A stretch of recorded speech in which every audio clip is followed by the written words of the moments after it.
about him, so I didn't have to look like an idiot while I'm standing up here introducing him. And this was the response I got.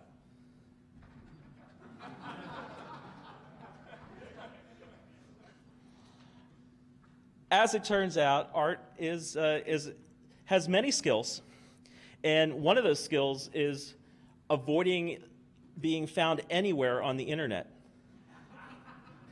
So I had to dig deep to find out that Art has some very interesting skills.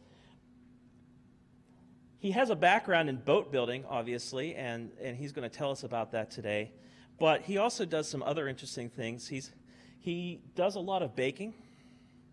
He runs the local maker organization in his area. And he's also an avid volunteer and supporter of the adoption-related services in his area, where he's working on an open source project called Open EMR. And hopefully he'll let us know more about that. But he's just such an amazing guy that I think it'll just speak for himself when he's up here. So one other thing that Art told me about himself: I drive the speed limit, never take the first or last piece of pie, and dream the dreams of steely-eyed rocket men. So, ladies and gentlemen, it is my pleasure to introduce steely-eyed rocket man Art Eaton.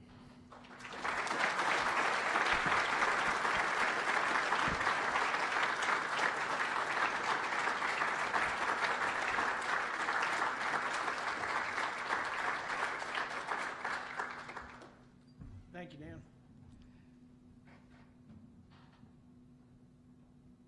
You guys pretty proud to be craftsmen? This is important to you, isn't it? It's important to you, it's important to your customers, it's important to your coworkers. And everything that you do right goes on into the future. If it gives a customer, or if it gives the world, or whoever, a 1% advantage now, that's compounded into the future, just like the losses are. Everything that you do that has a net positive effect helps that business, those people, those families, as it goes on. And thank you very much, guys. Putting in the good work, putting in the good time, and doing the job right. Give me a moment to set up, and I'll try to give a talk today. I'm a little bit off my feed. Got some kind of upsetting news today, but I'm a little shaky. But I'm going to work through it here.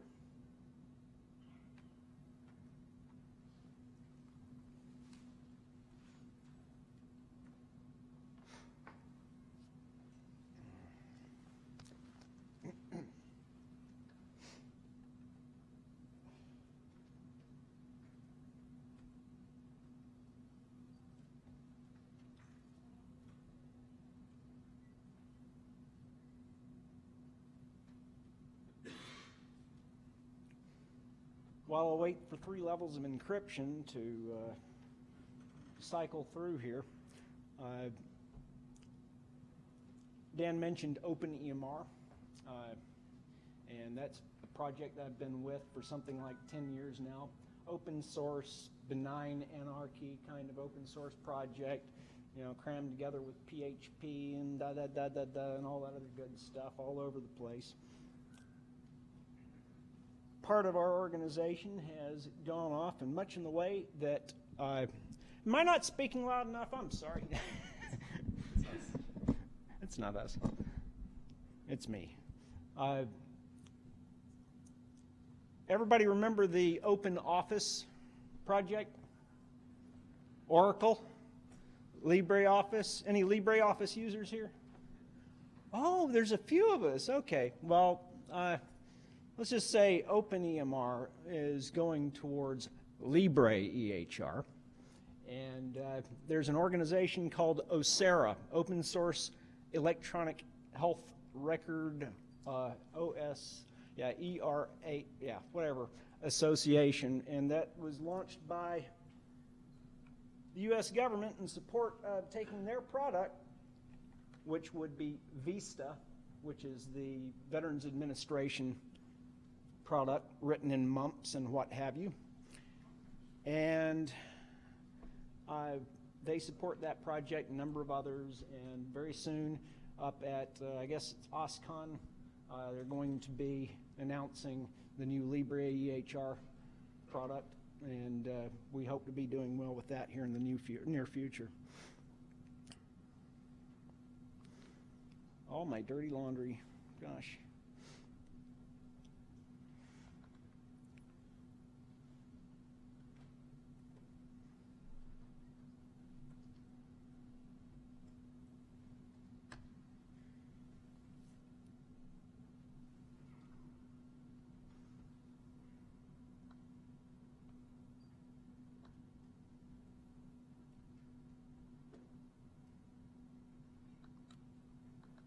Heck, I can't read my notes anymore anyway. Let's just go with the big screen part.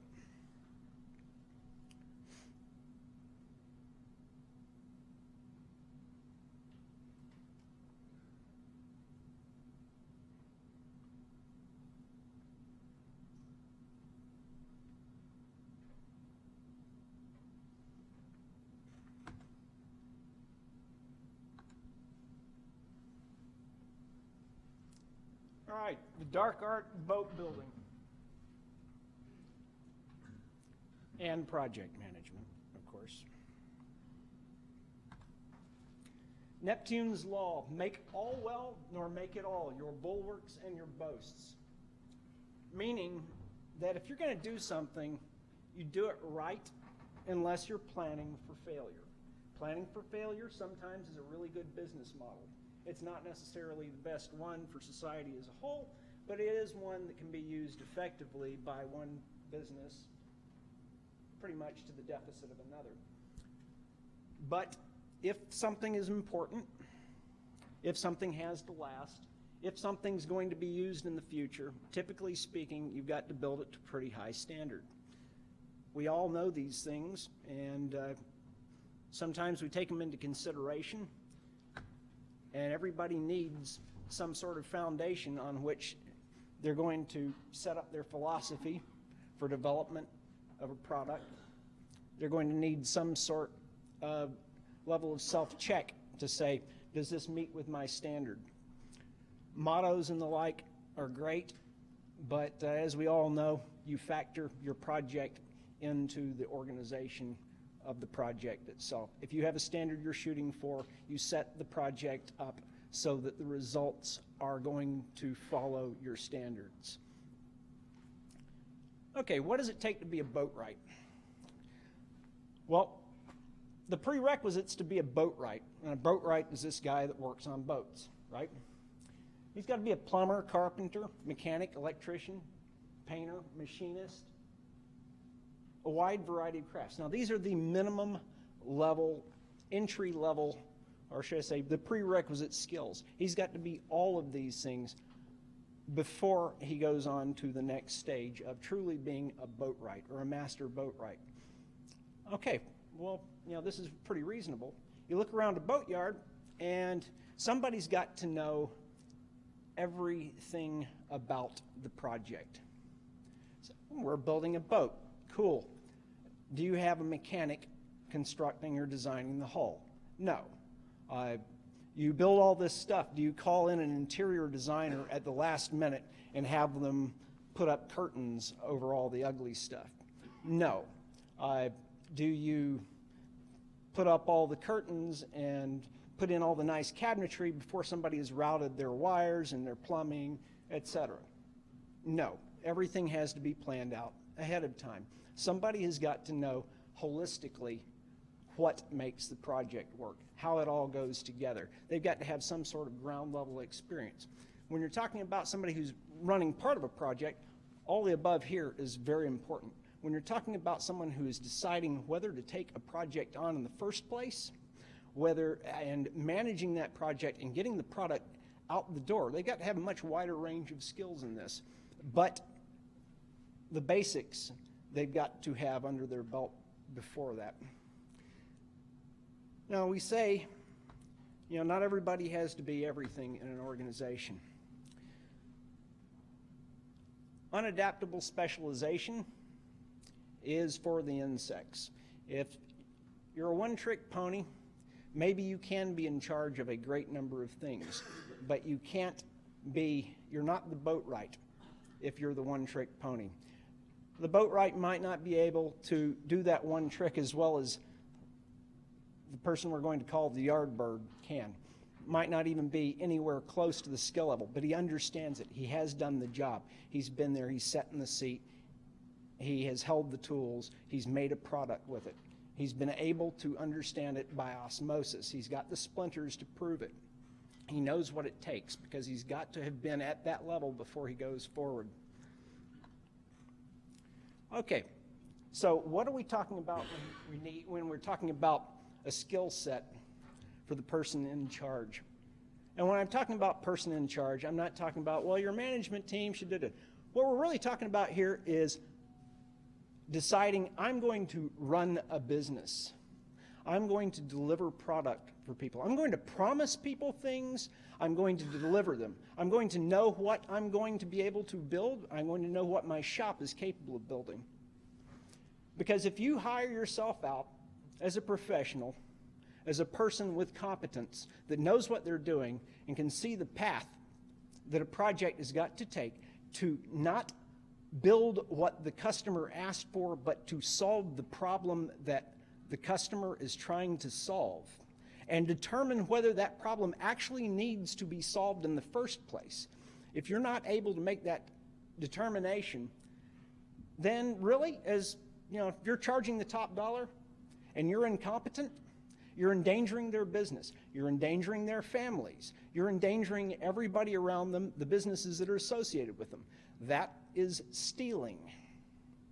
Incompetence, billed as competence, is theft.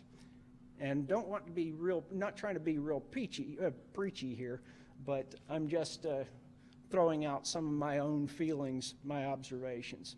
That's how I feel about presenting your incompetence is great. Not knowing how I don't know how to give a speech. However, I'm not charging for it. And this is the important part. Not saying I didn't have a cup of coffee or two, or four. All right. I think I just jumped something here. I don't know how to use a touchpad either. All right. Why is it important to have your bag together before you sell somebody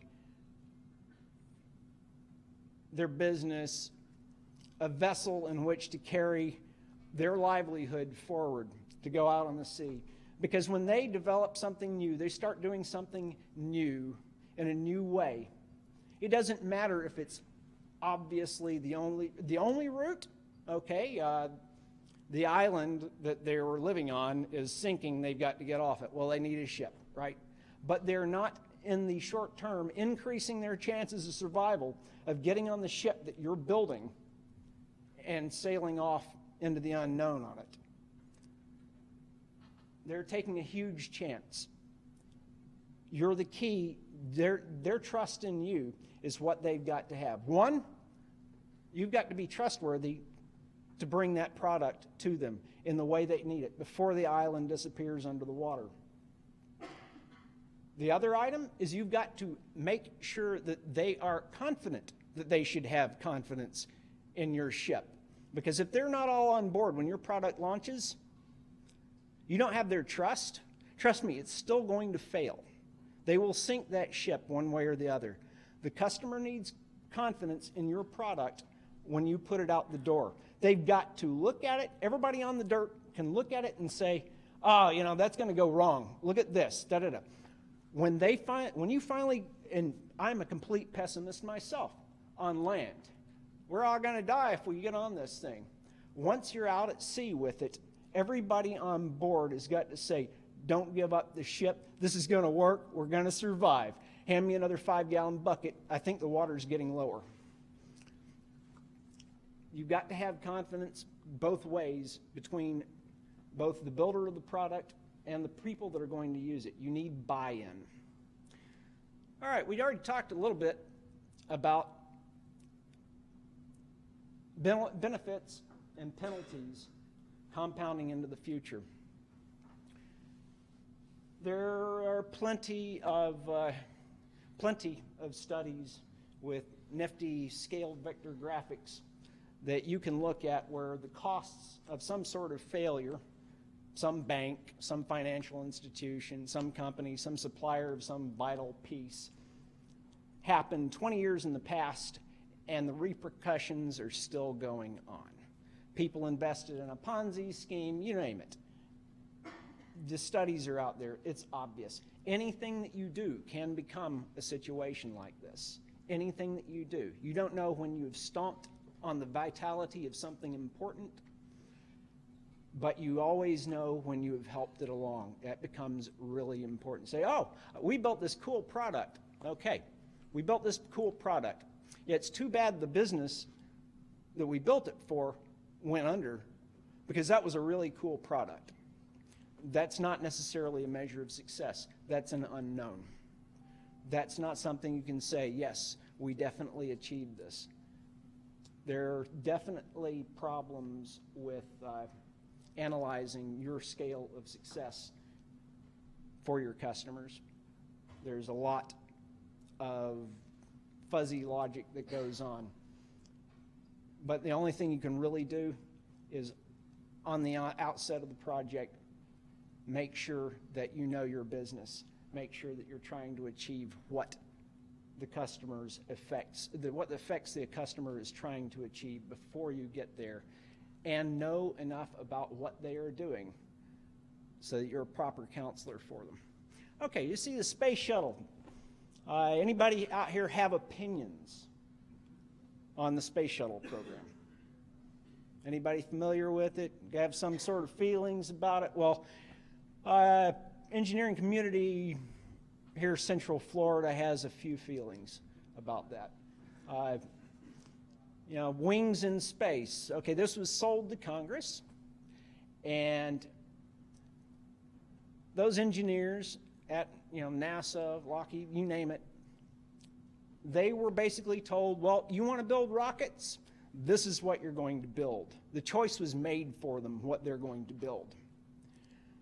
They didn't have any choice. Somehow they got this thing to work. It's absolutely amazing. They somehow achieved the effect. They took somebody's stupid idea and they made it work. The unfortunate part is that we don't know what we lost when we did that.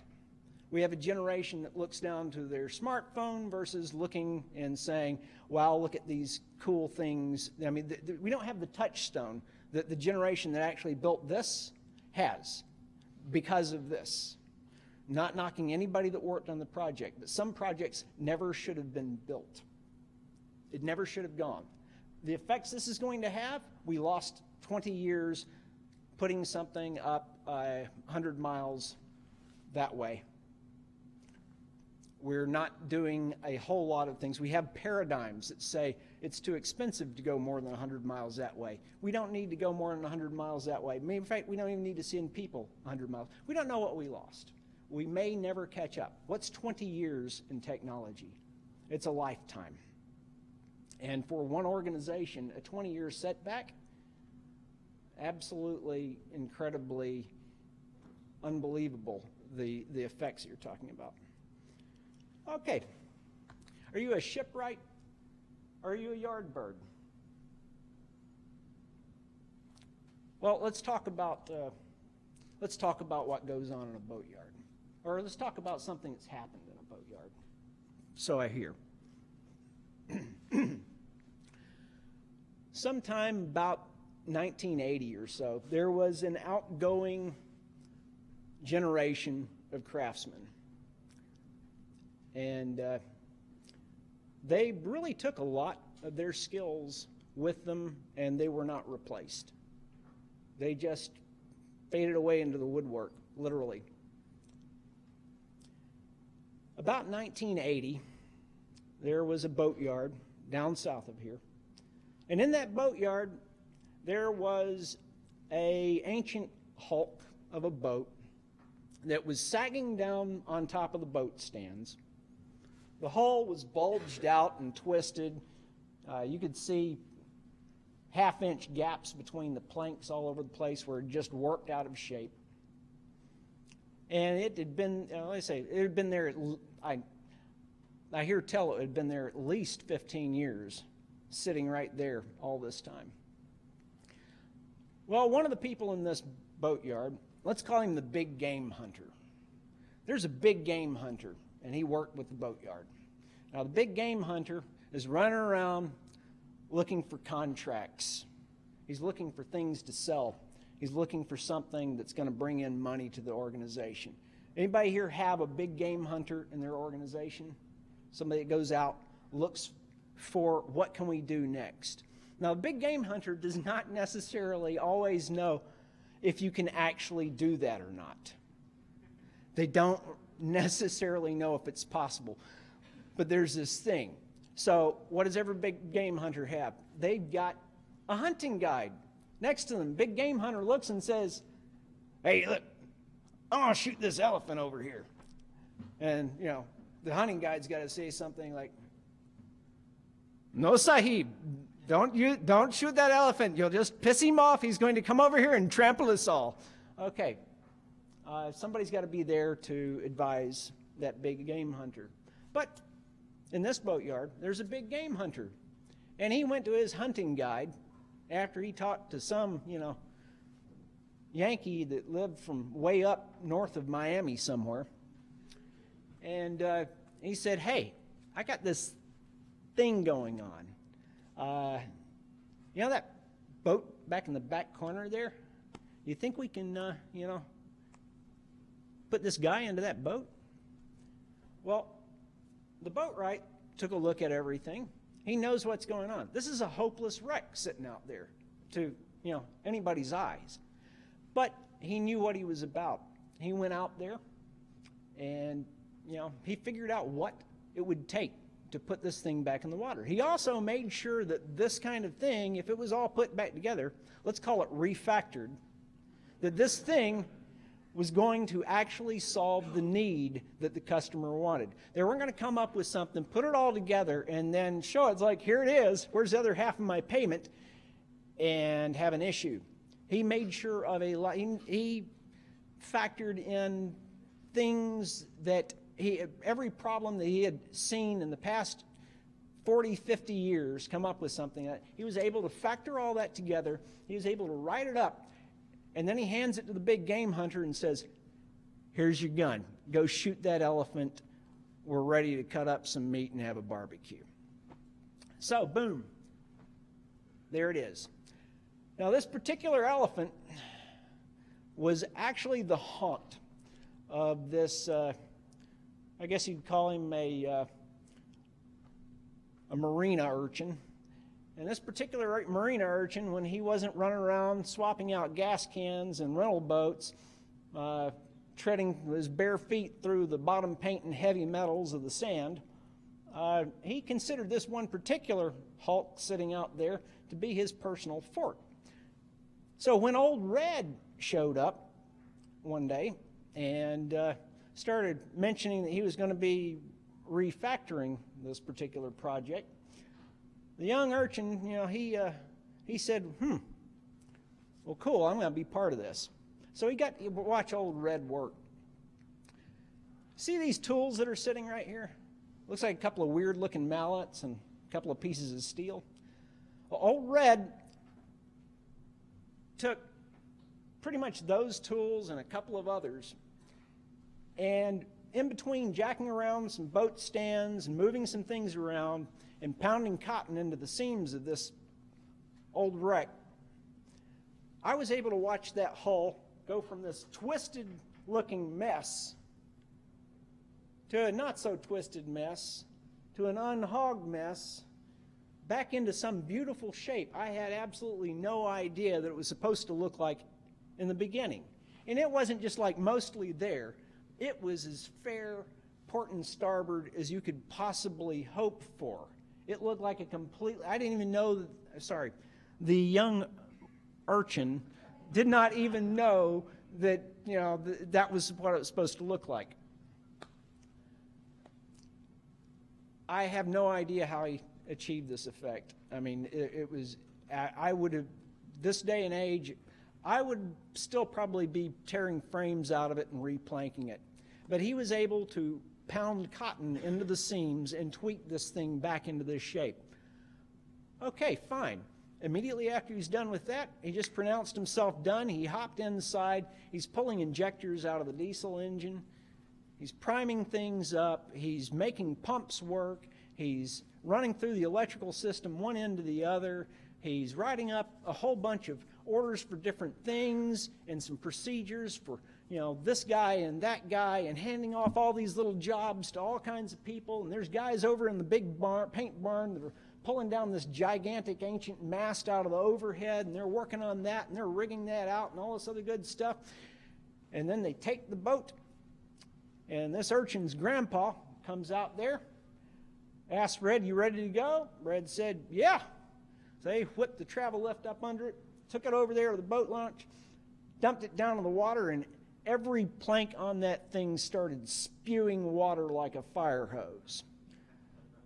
So for the next 4 days, they had about 6 pumps running 24/7, pulling water out of that thing. It leaked everywhere. On top of which, they rigged up some sprinklers spraying on the sides and on top side, which made it leak even worse. I had no idea what these guys were about. Why were they leaving it in the water like that? Well, 4 days passed. It had been spewing for 4 days. It came Friday morning. I was there at the gate. I was helping Red open up the gate. And I was really hoping, because, the interior of this thing was a lot nicer now. And the urchin knew that the interior of this thing was a lot nicer now, and he was hoping to get his fork back. I said, "Hey, you think you're going to be pulling her out of the water?" And he said, "Oh, yeah, she's done. Yeah, she'll be done." Well, I thought that meant done for.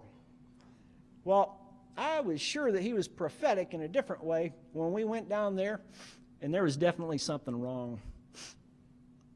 There was a smell. It was like a burnt smell, though. Yet, sure enough, one of those pumps had completely burned up in the middle of the night because it didn't have a little float switch to turn it off, because the pumps ran dry. There was not one leak in that anywhere. The wood had swelled up. All the seams were tight. Everything was he knew that this was going to happen. He knew with the right application he was going to get the effect that he wanted to achieve. It required patience. It required foreknowledge. It required probably having better pumps than they had. But they achieved the effect that they were looking for. So that boat came right back out of the water. They were skinning it down, painting it up. People were topside doing bright work. They were getting the rigging on, all this other good stuff. Boom, new paint job in the water. Man, it started looking like a yacht in no time. Sure enough, wasn't very long after that, Grandpa came up and said, "Hey, Red, is she ready to go?" He said, "Yeah." He took one little cursory look around down below, pushed the button, fired it up, took off. About 16 hours later, he came back in, tied it up. Work kept going the next day. A couple of days later, fired it up again, took it back out. Came back in, some stuff was broken. They fixed it up, kept going, kept working on it. Before you know it, though, this fella from up north comes on down. He's probably up there in Jacksonville. And they all went out on it. I wasn't invited, but they all went out on it. And man, they came back and they'd had a grand old time. They had had an awesome time. One thing led to another, and suddenly the boat was gone. It went down the canal the last time. And let's call it sail bad the center, because it really wasn't that great of a boat. But I never saw it again. But I have some kind of belief that either it got used very well and it was ready to go, or it sank immediately after the check cashed. One way or the other, it was an impressive display of what it was to be a craftsman. Not a boatwright, but a craftsman. But the boatwright was in there. I didn't really catch on at the time. I got a hint not long afterwards the urchin got a hint not long afterwards. Because this urchin was a pretty ostentatious young fella, and he was kicking around in the yard there, probably gunking up his bicycle by riding it off the end of the pier, probably avoiding doing things like chopping the mangroves back from the docks. And another fella from up north somewhere was poking around in the yard. So the young urchin took the opportunity to go over there and brag a little bit, and then eventually directed him over to where he needed to go. So he brings him up and say, "Hey, Mr. Red, got somebody here for you. Mr. Red's a boatwright." Red looked down at the urchin and said, "No, that's your grandpa. I don't go out in them." It took me decades to figure out what he meant.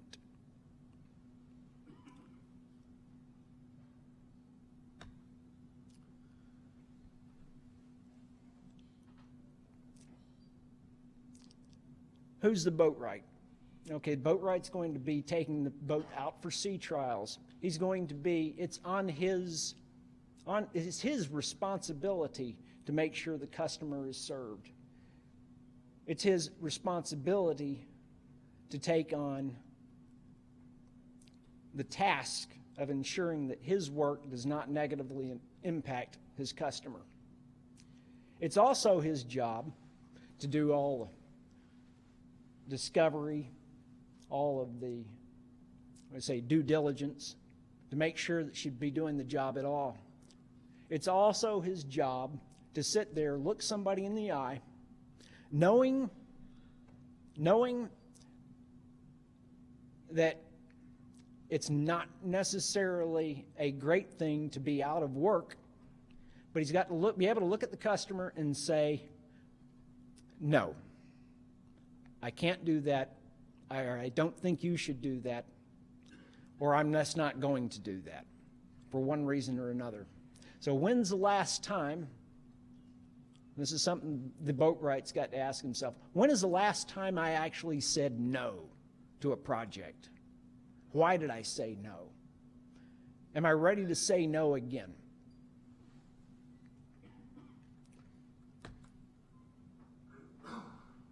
So let's talk about not saying no. Sometimes the choice is made for you. You want to work for NASA, or you want to work building rocket ships, you're going to build a shuttle. It's not your choice.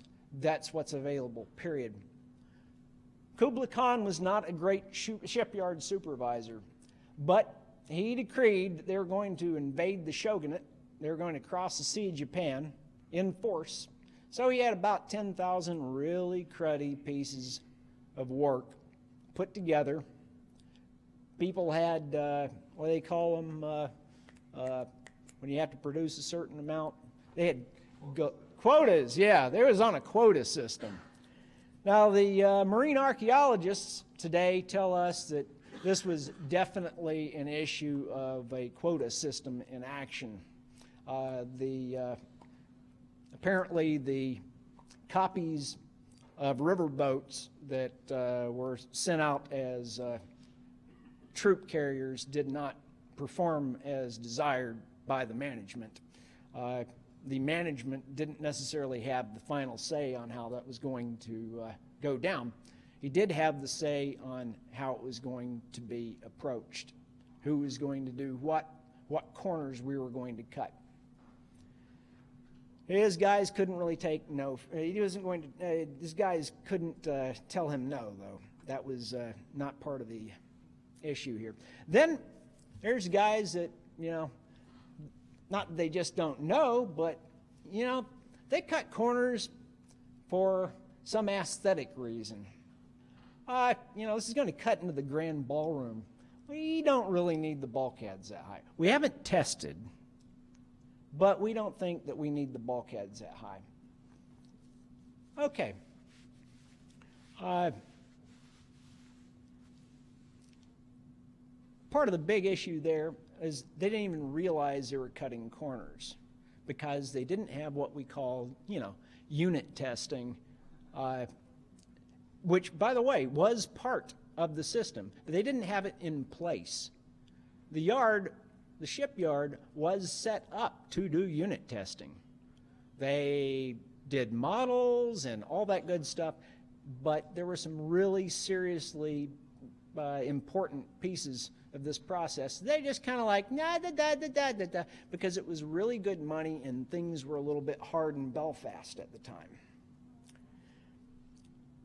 On top of which, now this is a case of where the customer really was driving the design.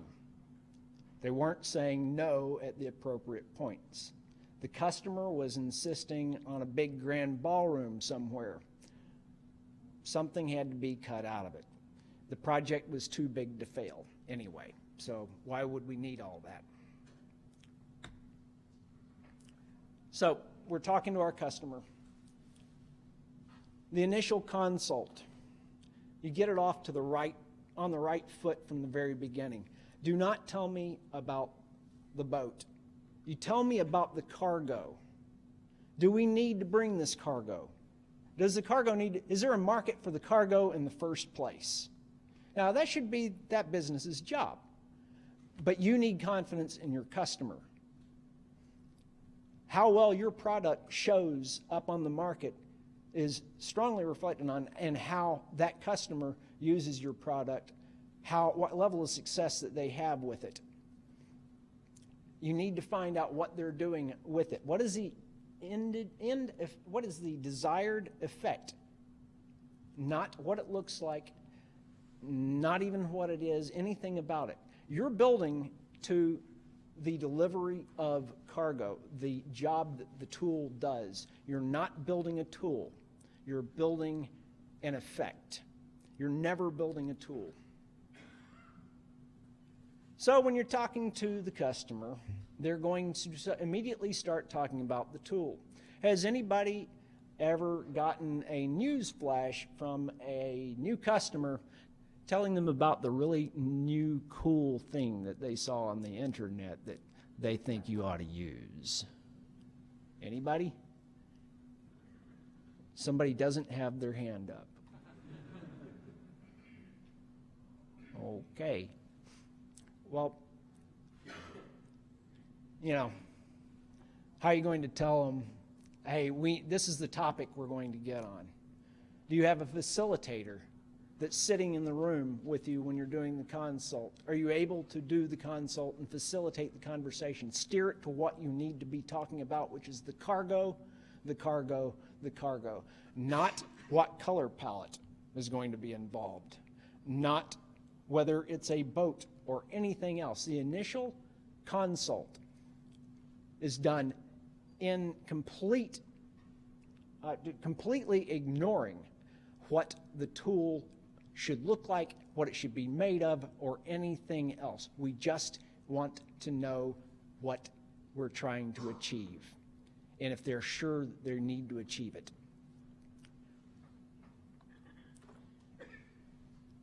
We're giving them what they need, not what they think they want. Remember back to the, hey, I'm really good at making other people's stupid ideas work. Has anybody ever made a really stupid idea work?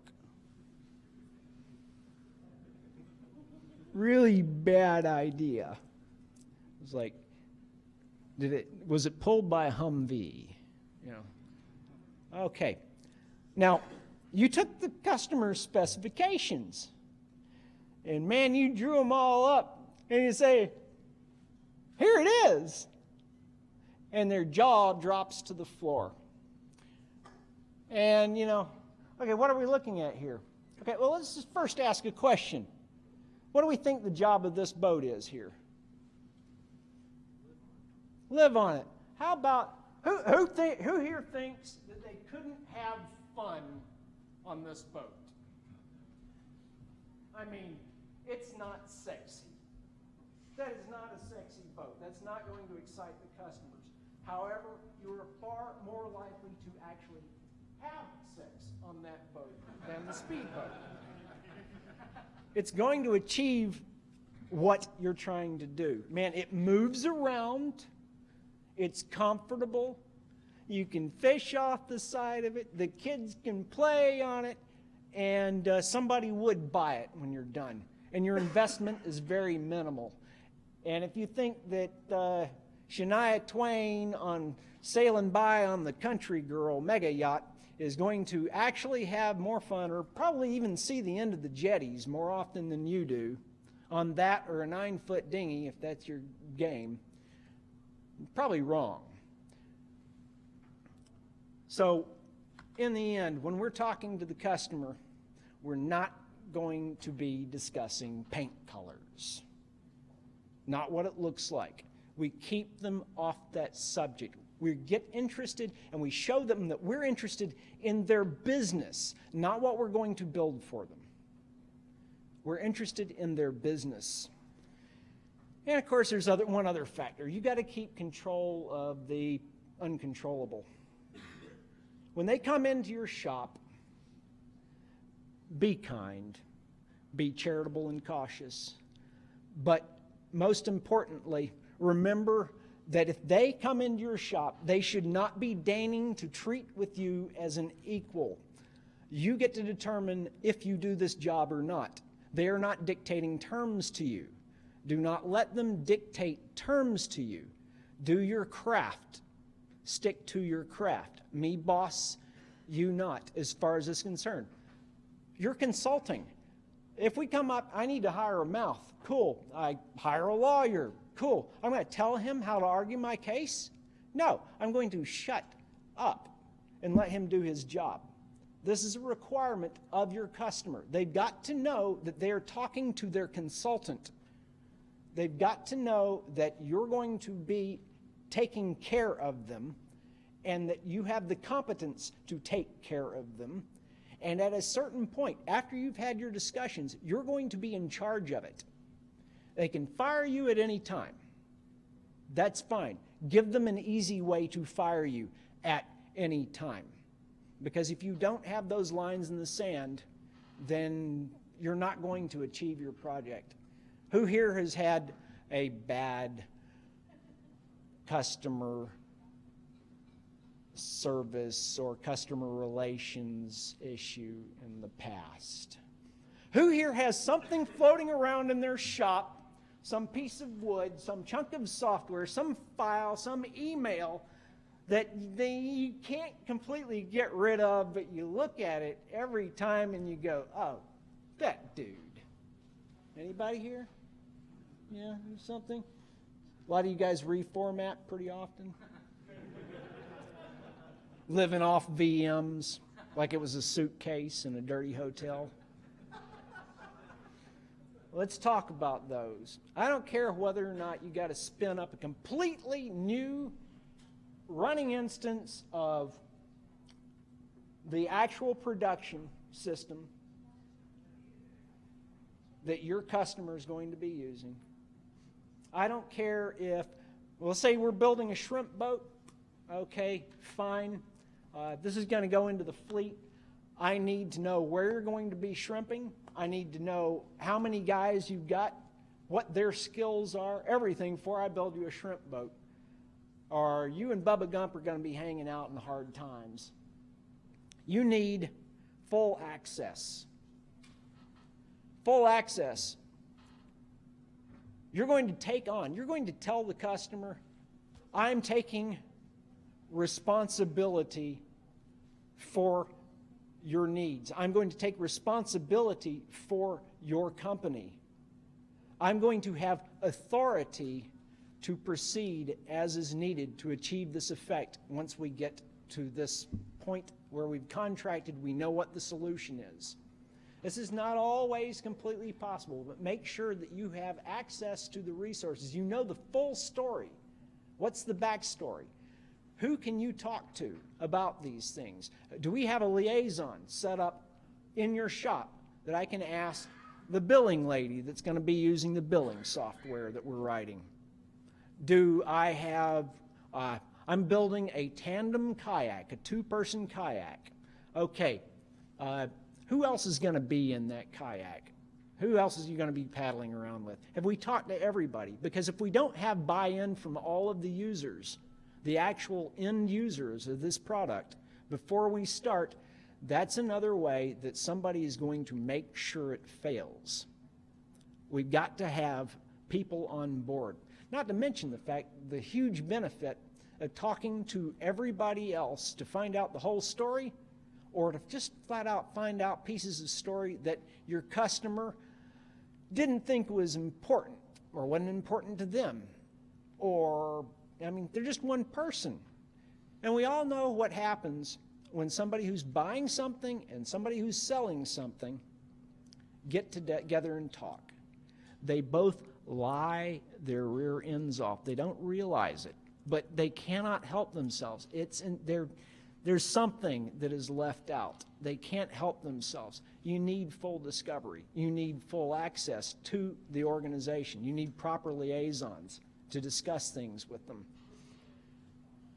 Some people are going to say, well, you don't need to know what this does. Okay, yeah, I'm just hiring you to build this component. Okay, you're going to build a component, make sure it doesn't have your company name stamped on it anywhere. Send it out the door, poof, it's gone. You built this little thing, this what's it. It's like, okay, we build boat cabinetry. This kind of looks like one of those odd entertainment rooms that some people have, kind of stuff. You just take it on. No, we're not going to put our sticker on it. That's fine. Thank you, sir.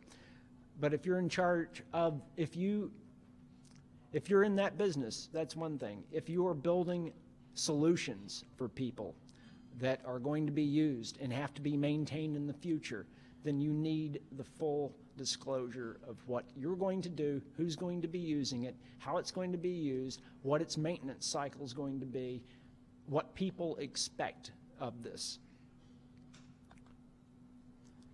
Find out what the wife thinks. Tandem kayak, okay. If we take down 50% on this job, and we get 65% of the way in, and then somebody else, one of the other decision makers, decides to pull the plug on it, you're out 15%. That's a big hit. Worse, it looks like a failed project. You're going to need to make sure you've talked to these people. You've got to do this. It's so I can't actually elucidate on how important I feel this portion is. I can't really tell you how important it is, but it's one of the most core elements of your customer relationship. Okay, design concept pitfalls. Now we know what we're trying to do. We know what the cargo looks like. We're going to build a thing. We got this thing. Okay, how do we think about the thing that does the thing? What are all the things? What are the modules? Okay, we say, oh, this is the kernel, this is the core, this is the hull. Everything else is just an auxiliary system. Well, if the auxiliary system is the bilge pump that keeps you afloat, but the hull also keeps you afloat. Okay, which one is the auxiliary system? Is the engine the auxiliary system because it's auxiliary and you've got sails? No, everything's an auxiliary system. Everything is a primary system. Unless it's some kind of weird backup, it's an auxiliary system. When the primary fails, the auxiliary is the primary. So it wasn't really an auxiliary either. You treat all the components that go into your product equally. They're all vital. If you don't have what is a vital piece separated from what is a non-vital piece, then you're really not thinking about the project properly, because if it's achieving your end goal, if it's building that product to the specifications to carry that cargo, every piece that you build is part of it. The materials you use. Okay, all materials suck. All operating systems suck. Perl sucks. PHP sucks. Python. Oh, geez. Seriously. You know it's only half as fast as Ruby? You have to work to get that. So we all know here that the fastest boats on Earth are made out of plywood, or a lot of people don't realize that. It doesn't matter. Aluminum, bronze, stainless steel, fiber-reinforced plastics, wood, chunks of nylon, that's all irrelevant. What's important is that you're using the correct material in the correct application, because they all have advantages. And if anybody thinks you can take a PTFE recycled piece of plastic board and have it duplicate the effects of wood or do pretty much anything superior in which wood is traditionally used, you're really wrong. You've given something up. It is not apples to apples. There are different strengths in each different material. There's different strengths in each different way of building something. The project you're trying to achieve needs to be built with the appropriate materials for the application. That's something you consider when you say no or not. Say, okay, our shop has a hammer. Is this a nail? Oh, it's a screw. We can pound a screw in, right? It's not going to be a very good job. You got to be able to get the screwdriver, or you got to be able to say no. Okay, you've talked about this project. You taught your customer. Have you ever done the job that they're trying to do? Have you ever done it? Are you in that business? Okay, you know, we're medical IT. Okay, we've all sat in the front office. We've all tried to get billing done. We've all seen patients. We've all sat there and drawn blood. We've done all these things, but we're actually programmers. It's not real common, is it? Okay, if you're a boatwright in the medical IT industry, you're probably going to have that experience. However, you're probably not going to be writing the HL7 interface or necessarily, sitting there figuring out how to get hyperterminal to do some weird thing with an RS-232 port to hook up to some 40-year-old piece of equipment for the customer, but you're going to know what they're trying to do. The people doing the individual jobs don't necessarily have to. You need experience in the industry in which you're working. You've got to sit there and you've got to hang out in the environment that this tool you're building is going to be used. Okay, I've got some kind of design concept. We're going to take it for a virtual spin. When I'm talking about virtual spin, it's like, okay, I'm using the product. I know all about this business. I know how to do this. I get underway on this product. I throw off the lines. I run back to the cockpit. I sit there. I put it in gear. I do this, that, the other. I drive it out. I get the sails up, blah, blah, blah. Who do I need on board? What are the positions? What does the user manual look like after I've gone and sailed this thing? Have I taken the mental steps through how it's going to be used? You need to do a armchair sail. Okay, I get up to the point where we got to do backups on this system. How's that going to affect me as the user? Oh, tonight they're going to do backups. How's that going to screw the business? You know, what's going to happen? Do they have to take down the system? On and on and on and on. You need to take the toy for the drive before it's actually built. You got to know how to change the oil before the engine gets in place. I'm going to put the engine in there and go, oh, crud. I guess we can mount a top extractor pump up here and cycle it up. You know, and then, of course, you turn all this stuff over to the owner, and it was a hot day, and they're down below out at anchor trying to change their oil. They're down there naked. The pump goes wild, spraying thing all over the place, and they come back up out of the cockpit looking like a creature from the Black Lagoon. I actually saw this, by the way.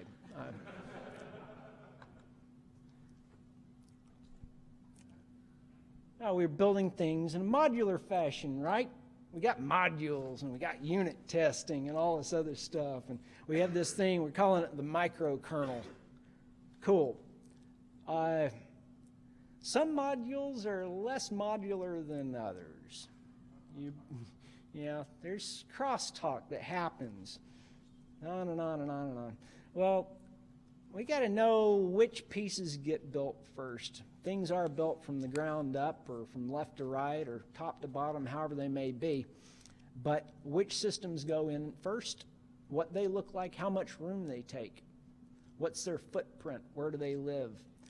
We got to see each system as it fits into the whole and anticipate where we're going to need more cableway, where we're going to need a extra little bit of area over here so we can put yet another hole in the hull to suck water up through it for cooling.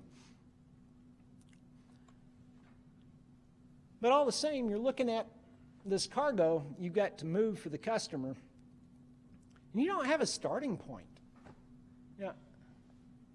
How can you make a holistic design without having some sort of basis or starting point? Problem with the starting point is it's a paradigm. You kind of lock yourself into that when you take off, right? There's a level of experimentation that's going to happen. So we don't have a starting point, this, that, the other. What do some people do? They say, well, okay, let's start coding. Cool.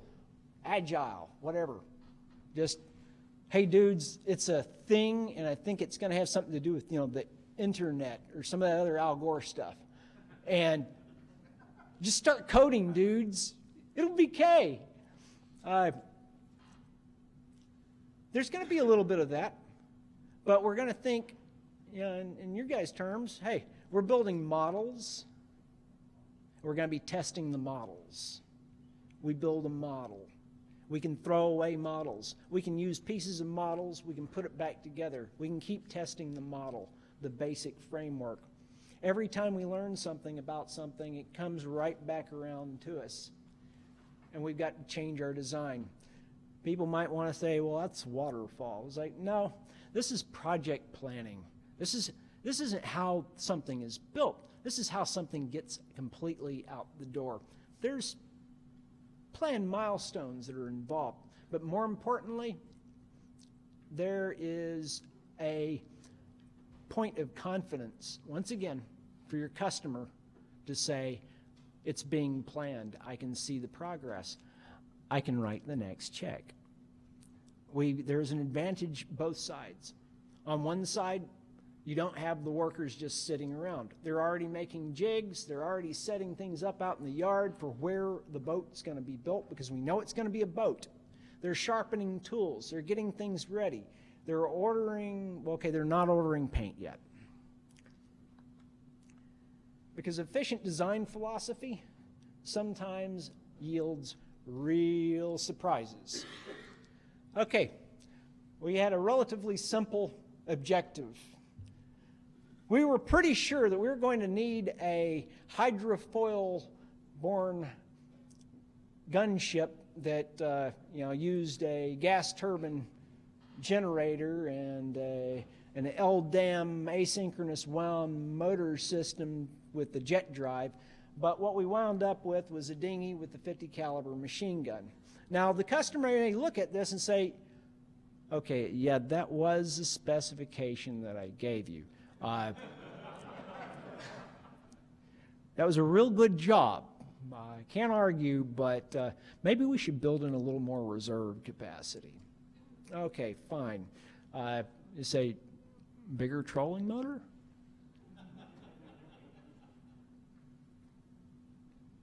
So we got ideas about what we're building. We're satisfied. I'm sorry, guys.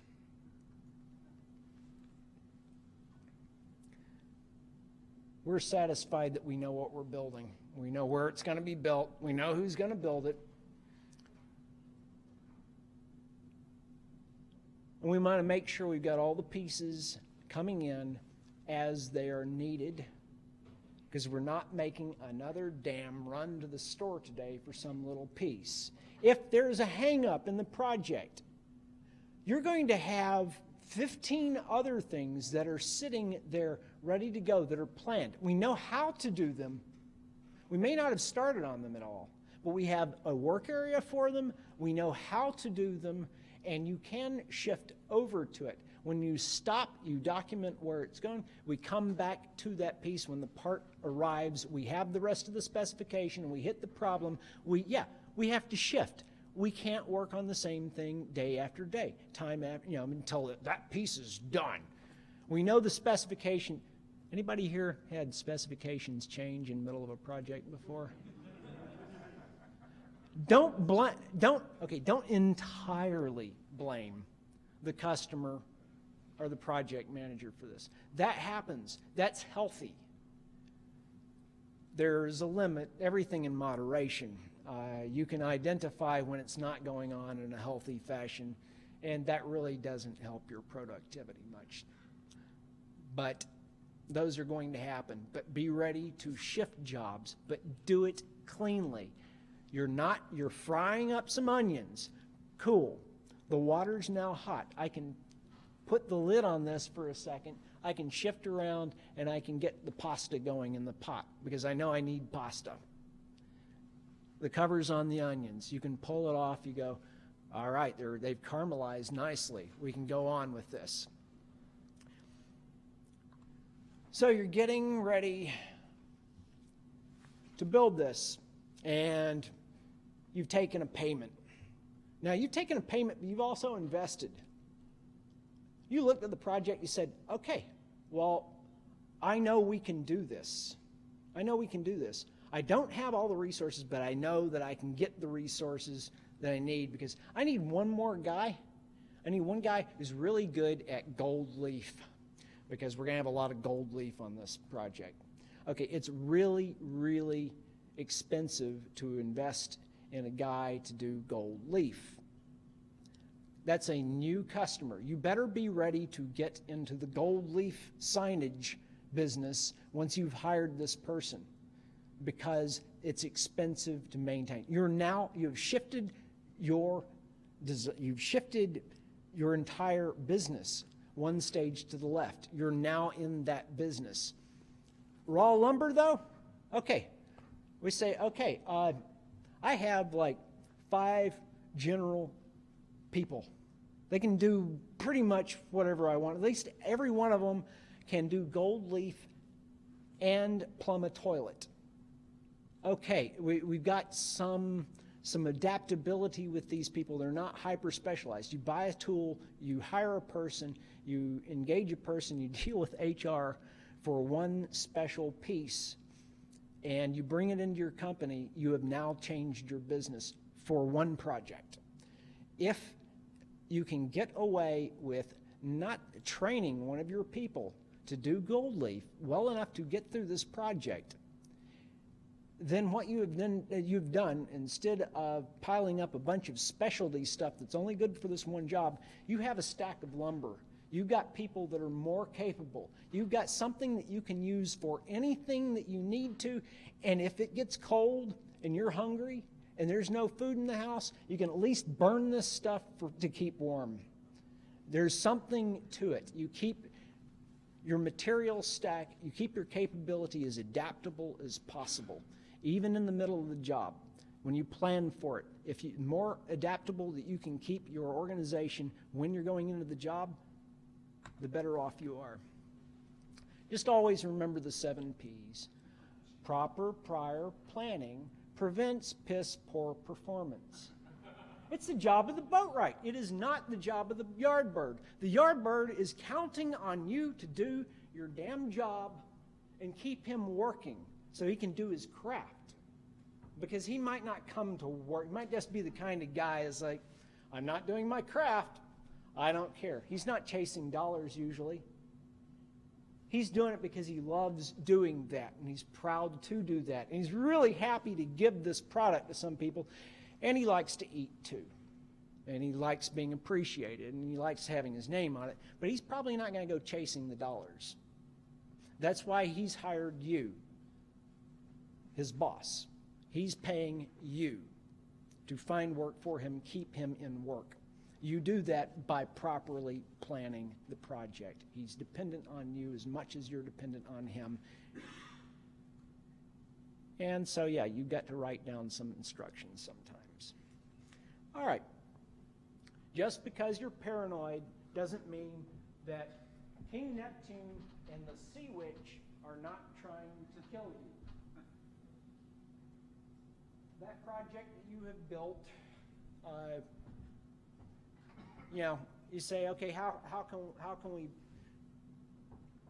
break it? okay, do we want to break it? We want to just see if it works first, right? So we do it, wait, no. We write the test to fail first, correct? Isn't that the way it goes? Something like that? All right, we write the test, make the test fail. Now we try to get the test to pass. This concept has existed since man went down to sea in boats. All the concepts in your business are identical to all of the concepts. They're identical across industry, across time. So you always listen for the creaky bits. And you say, well, maybe we need more reinforcement over here. Okay, so you're going to build something. I don't care if it's a unit, if it's an assembled whole. You built something. It's time to ask Red, is it ready to go? Cool. All right, I'm going to go out in it now. Is that all right, Red? Yeah, go on, Grandpa. Well, Grandpa takes it out and he drives it like he stole it. Okay, this is a sea trial. You're going to try to break it after you think that you have made it pass. You're going to try everything you can to break it. You're going to take it into harm's way. You're going to load it with the cargo. You're going to pretend to deliver the cargo. Maybe it's a little contraband that you're using the customer's boat, but you're going to deliver something somewhere. I don't care if you're going to have your people deliver something with this product for the customer for free, gratis. We're going to do y'all's job for you. We're going to complete this service for you guys for a little bit as a test, a pilot program. You're going to make sure it can be driven however you want to. Because the next step is going to be the Tiger Cruise. Now you're sitting here, we have confidence in our product. The customer has not put the time into figuring, has not gone through GitHub or looked through your SourceForge forum garden hose of posts to sit there and consume the last 6 months of back and forths of communication and figure out the stuff that should be in the end user documentation already. Maybe you got the end user documentation done because you've been writing it as you complete each module as you go along. Yeah, maybe. Maybe the documentation's in the code, Mr. Customer. All right, but the customer's going to come on board and you're going to tell him, hey, we're ready to go. Let's go on out. Now, for this trip, you're not going to try to have, filet mignon being grilled and, pâté foie gras. If you can get away with some sandwiches or just some Cuban bread and a beer, leave the champagne back where it goes. When they start asking, well, where does the champagne come from? You look down there and say, well, your champagne will go right here, sir. So I come up there and I'm going to sea trial the boat. Okay, it's not really a sea trial. That's already happened. It's the Tiger Cruise. The customer's on board. He's got his big funny hat. He's got his sailing gloves on, and we're going to do something. So you've got two kinds of customer at this point. One of them is going to start white gloving everything in sight. They're going to go, what's this thing? This isn't the new cool thing that I saw on the internet. They're going to say, this is a single screw boat. The internet said that single screw boats aren't maneuverable at all. Well, at that moment, that's when you say, hey, Red, okay, not Red, hey, Bob, customer's worried about maneuverability, so I want to have him be able to look right here from the dock at the rudder and the propeller so we can discuss it. So how about pulling right out, spinning her around, and backing her back up in here so we can discuss this?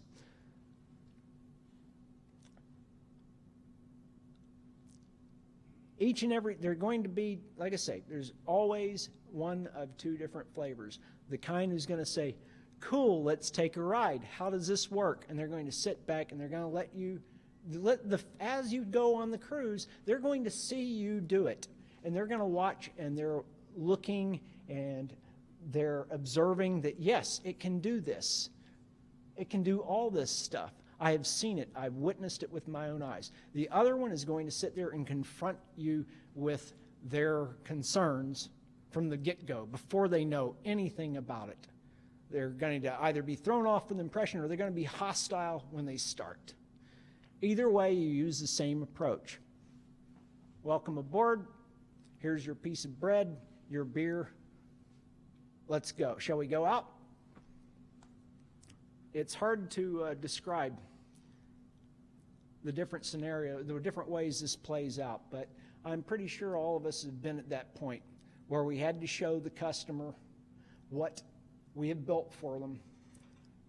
We aren't even talking about how the training for their people or how it's going to fit into one thing or the other, but they instantly have objections. You need to have the confidence and the ability to pull it off right then. Commissioning day. Customers all happy, this, that, the other. He went on the Tiger Cruise, and he said, yeah, that clear varnish is the wrong color. Okay, so we stripped off that clear varnish and put on a different clear varnish. Everything is in place. It's all done. We're ready to go. It's ready. It's deliverable, okay? The package is finished. You don't have to worry about anything. You've driven it yourself. You did the job with this boat. You put it out there. You know it will work. Anything that was supposed to be with it, I don't care if it was a preloaded database with their current production that's now ready to go in this refactored piece, whatever it may be, everything is stowed, not throwed. The pieces are in place for them to take off driving. Then you celebrate.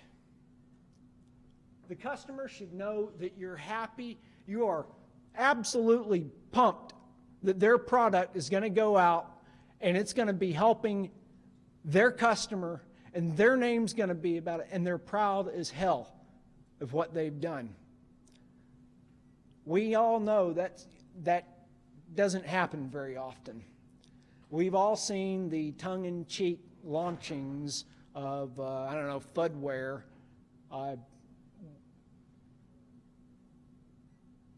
But have we actually made a point of showing the customer how proud we are of our product and the fact, and instill them in the confidence to call us up when they think they have a problem so that they can learn that it's just a picnic, problem in chair, not in computer.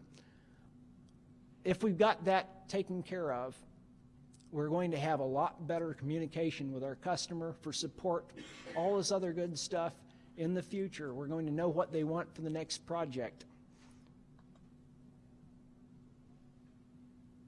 And then, of course, the product goes. It's launched. The boat goes around the corner, and you're done. What's next? So your guys say, hey, I'm the guy with the gold leaf. What's my next job? Do you have the next job ready to go? Are you set? You've always got the next job. Part of the job, as you planned it, was the hot wash-up. When this project goes out the door, it is out the door. It has been shifted over to the support department. It has been shifted over to the people that do that project. That's a separate project. It's been shifted over. Your production production floor is clean, clear, and ready to go to the next. Or at that point, the people have a job getting it ready according to the plan that you laid out when you started the project in the first place. And that's about all the stupidity I have to say today, guys. Thank you very much for listening.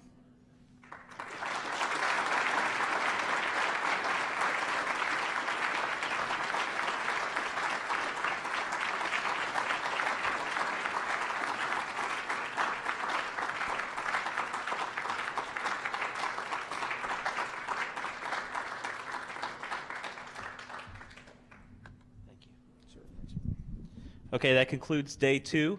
Please go out and enjoy Orlando. Don't forget, 8 o'clock tonight, we have a dessert reception. It's going to be a lot of fun, so please make sure you come back for that, and we'll see you later.